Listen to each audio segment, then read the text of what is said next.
भगवान शिव ने मगरमच्छ बनकर पार्वती जी की परीक्षा क्यों ली थी? जाने इस कहानी में। माता पार्वती ने भगवान शिव को अपने पति के रूप में पाने के लिए सैकड़ों वर्षों तक कठोर तप किया था।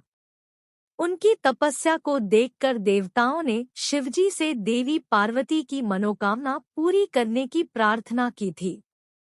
इसके बाद भोलेनाथ ने सप्तर्षियों को पार्वती जी की परीक्षा लेने के लिए भेजा।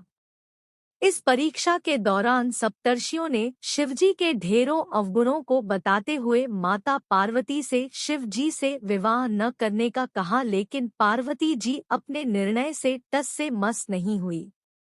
इस पर खुद भोलेनाथ ने माता पार्वती की परीक्षा लेने का निर्णय लिया। माता पार्वती के तप से प्रसन्न होकर शंकर जी उनके सामने प्रकट हुए और उन्हें वरदान देकर अंतर्ध्यान हो गए। कुछ क्षणों बाद ही एक मगरमच्छ ने एक लड़के को पकड़ लिया और लड़का मदद के लिए पुकारने लगा। बच्चे की आवाज सुनकर पार्वती जी नदी किनारे पहुंची और उनका मन द्रवित हो गया।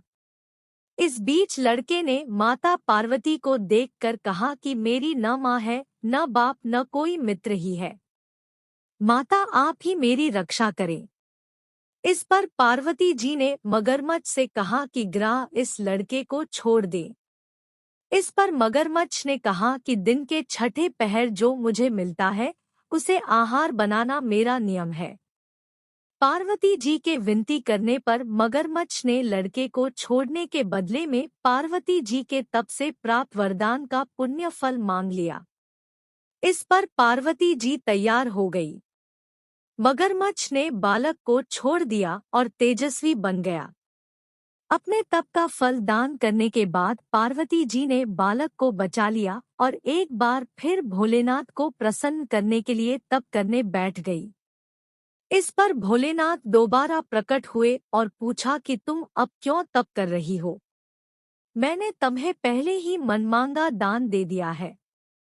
इस पर पार्वती जी ने अपने तप का फल दान करने की बात कही।